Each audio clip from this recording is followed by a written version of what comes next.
අද කතා කරමු iPhone 16 Pro Max ගැන. මුලින්ම ඩිසයින් එක ගැන කතා කරලා ඉමු. iPhone 16 Pro Max එකේ ටයිටනියම් ෆ්‍රේම් එකක් අපිට බලා ගන්න පුළුවන්. ඉස්සර වගේම ප්‍රීමියම් ෆීල් එකක් තවමත් මේ iPhone එකට හම්බ වෙනවා. ෆෝන් එකේ ෆ්‍රන්ට් සයිඩ් එක සෙරමික් ෂීට් ග්ලාස් එකකින් ප්‍රොටෙක්ට් වෙලා තියෙනවා. Apple මේ පාර ඩිස්ප්ලේ බෝඩ් එක නම් තවත් පොඩි කරලා තියෙනවා. ඒක නිසා අපිට ස්ක්‍රීන් එක තවත් හොඳට ෆීල් වෙනවා බලා ගන්න පුළුවන්. මේ iPhone 16 Pro Max එකේ weight එක ගැන ගත්තොත් එහෙම 227ක් අපිට බලා ගන්න පුළුවන් ග්‍රෑම් වලින්. ෆෝන් එක එක අතකට නම් පාවිච්චි කරන්න ටිකක් අමාරු වෙයි. මොකද ටිකක් බර වැඩි නිසා. මේ iPhone 16 Pro Max එකේ ඩිස්ප්ලේ එක ගැන ගත්තොත් එහෙම 6.9 inch Super Retina XDR OLED panel එකක් අපිට බලා ගන්න පුළුවන්. සහ 120Hz ProMotion support කරන නිසා animation එකම ඉතාමත් smooth එකට අපිට බලා ගන්න පුළුවන්. ඒක නම් මාරම ආස කරන දෙයක් මම පෞද්ගලිකව. HDR content බලනකොට colors ඇත්තටම හොඳයි. movie බලන අයට, gaming කරන අයට, social media use කරන අයට මේ display එක ලොකු advantage එකක් වෙයි කියලා මම හිතනවා.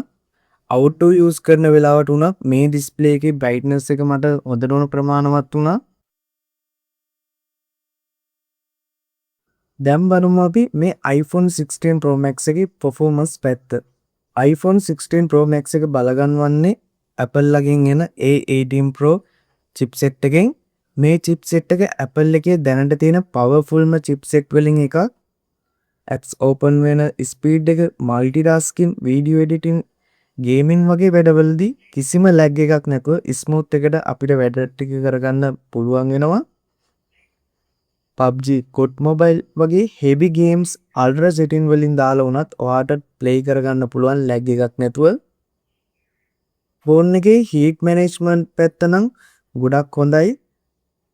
performance වලදී පවා වුණත් වැඩි heat වෙනවා මට බලා ගන්න පුළුවන් උනේ නැහැ. හැබැයි ඔයා heavy විදියට games play කරනවා නම් පොඩි heat එකක් එනවා. ඒක සාමාන්‍ය දෙයක්. සහ charge එකදී නම් පොඩි heat එකක් මට බලා ගන්න පුළුවන් වුණා මේ iPhone 16 Pro Max එකේ.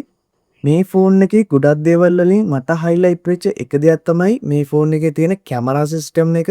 මොකද අපිට බලා ගන්න පුළුවන් 48 megapixel main camera එකක් සහ 48 megapixel ultra wide camera එකක්. ඒ වගේම 5x telephoto zoom camera lens එකකුත් අපිට මේ iPhone 16 Pro Max එකේ බලා ගන්න පුළුවන්. ඉතින් මේ iPhone එකේ daily photos නම් මාරම හොඳයි. colors details අපිට ගොඩක් හොඳ මට්ටමට බලා ගන්න පුළුවන් මේ 16 Pro Max එකේ. ultra wide camera එකත් මේ පාර improve කරලා තියෙනවා. අනිත් iPhone සාපේක්ෂව ගොඩක් ඉහළට. portrait photos ගන්න කැමති අයට නම් මම recommend කරනවා iPhone 16 Pro Max එක. මොකද ඒ තරමටම හොඳයි iPhone 16 Pro Max එක. professional camera එකකින් ගත්තා වගේ feel වෙන look එකක් අපිට මේ iPhone එකෙන් අපිට portrait photo capture කරගන්න පුළුවන්. video side එක ගත්තොත් එහෙම Apple ලා තවමත් keen කියලා කියන්න පුළුවන් videos වලට. මොකද 4K Dolby Vision recording, cinematic mode, ProRes support කරන මේ iPhone එකට. මේ ෆෝන් එකේ අලුත් ෆීචර් එකක් තමයි Apple Intelligence කියන්නේ. battery life එක ගැන කතා කරනවා නම් මේ iPhone එකේ ඉතිහාසයේ හොඳ battery performance වලින් එකක් කියන්න පුළුවන් මට. normal usage එකකින් දවසකට ආසන්න කාලයක් හෝ games play කරන්නේ නැත්නම් ඔයාලට දවසක් විතර පාවිච්චි කරගන්න පුළුවන් මේ iPhone එක. ඉතින් iPhone 16 Pro Max කියන්නේ දැනට ඇවිල්ලා තියෙන latestම iPhone 17 Pro Max එකට කලින් ආපු හොඳම ෆෝන් එක කියලා මට කියන්න පුළුවන්. ඔයාට ප්‍රීමියම් ෆ්ලැග්ෂිප් එක්ස්පීරියන්ස් එකක්, බෙස්ට් කැමරා සිස්ටම් එකක් සහ ලොං බැටරි ලයිෆ් එකක් ඕනේ නම් මම හිතනවා 16 Pro Max එකකට ඔයා යන එක ගොඩක් සුදුසු දෙයක් කියලා. ඉතින් බොහොම සරලව iPhone 16 Pro Max ගැන කතා කරන්න තියෙන්නේ මෙන්න මේ දේවල් ටික විතරයි.